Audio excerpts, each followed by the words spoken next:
Bonjour et bienvenue dans ce nouvel épisode de Coaching du jour. J'avais envie de commencer en faisant un petit coucou aux auditeurs et auditrices qui sont dans le monde entier. J'ai jeté un œil aux statistiques et j'ai vu qu'il y avait des personnes en Australie, aux États-Unis, en Algérie, au Gabon.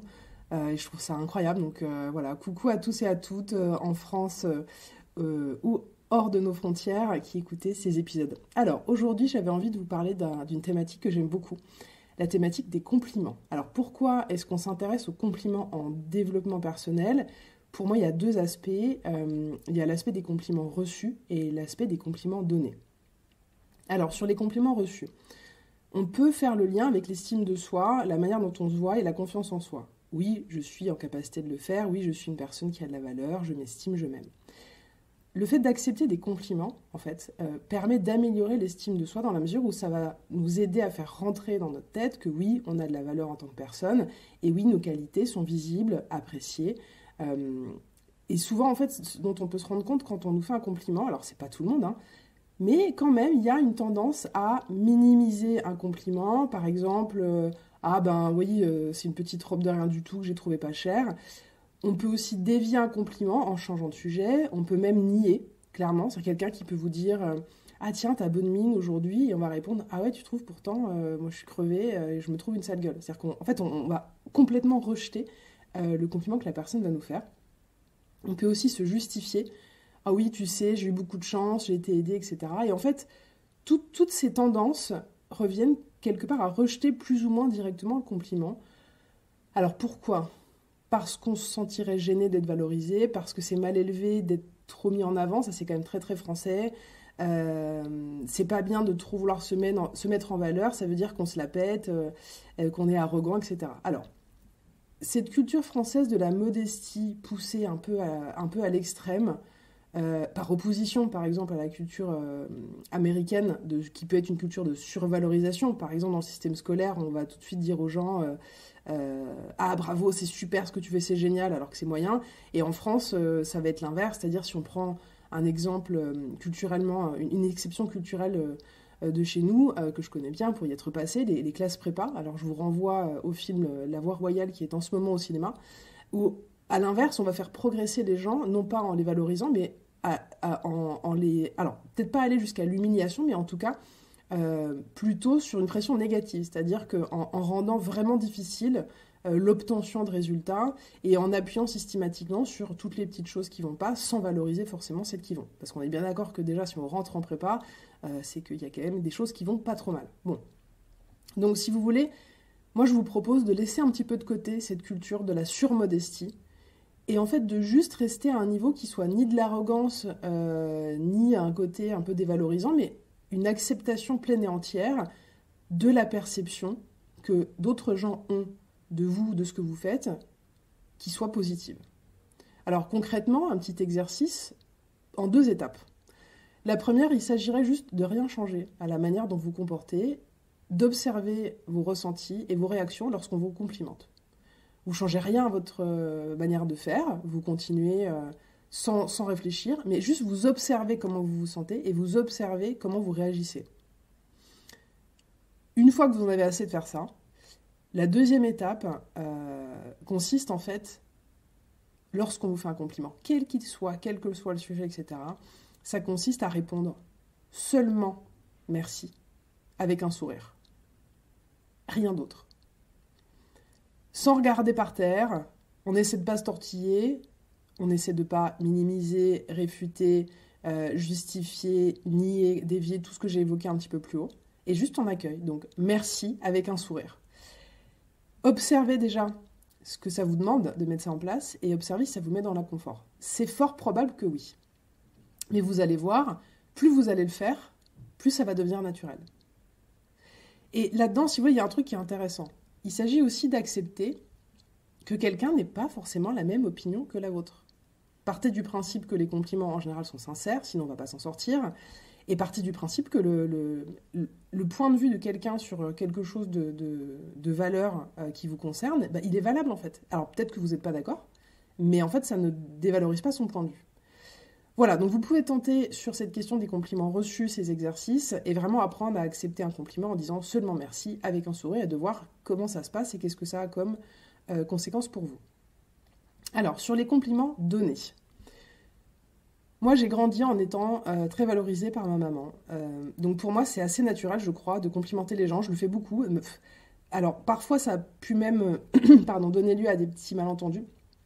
Parce que parfois, les gens pensent que quand vous les complimentez, c'est parce que vous attendez quelque chose ou vous voulez quelque chose d'eux. Et dans mon cas, c'est quand même pas trop ce qui se passe. Mais bon, bref, peu importe.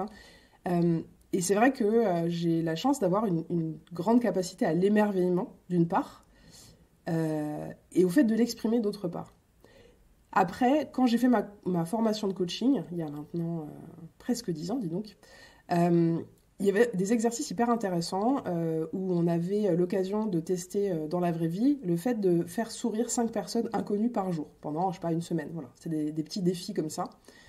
Et ça, c'est un exercice qui est merveilleux pour augmenter sa capacité à la connexion et sa capacité à valoriser l'autre et à faire des compliments.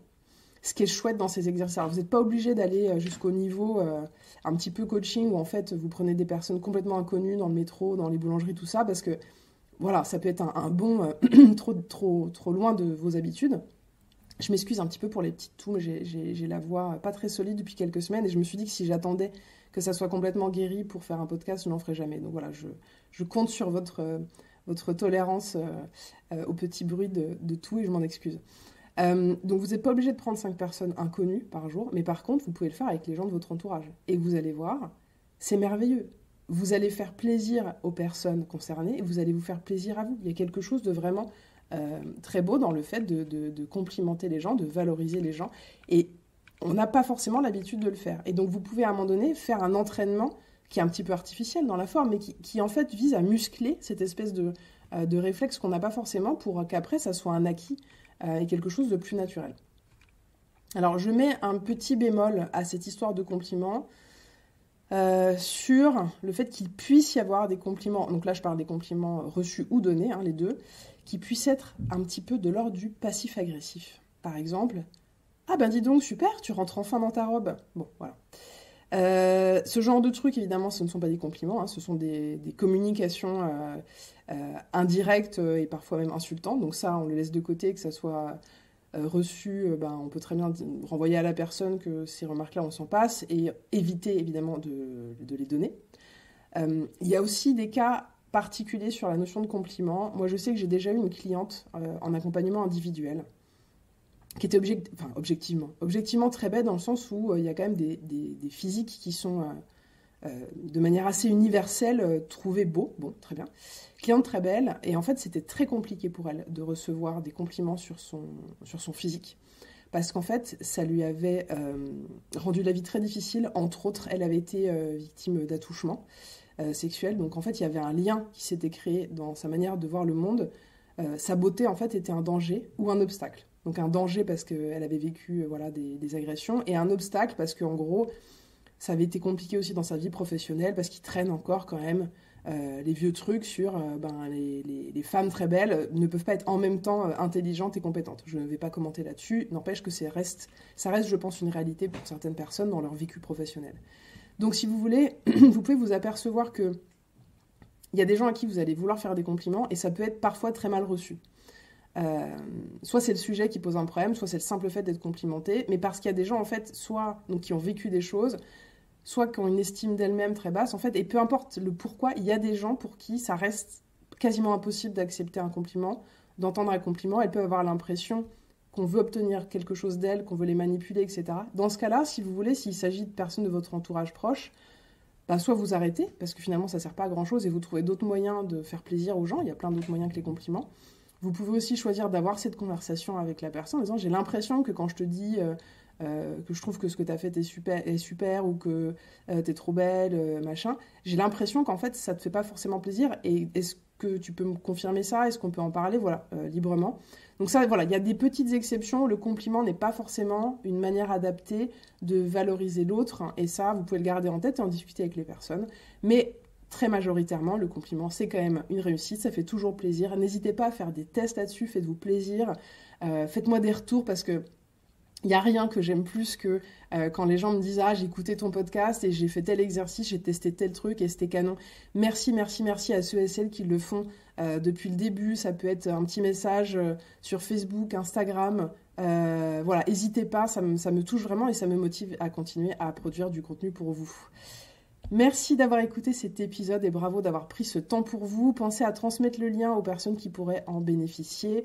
Retrouvez-moi sur les réseaux sociaux, Facebook, Instagram, LinkedIn, également sur YouTube.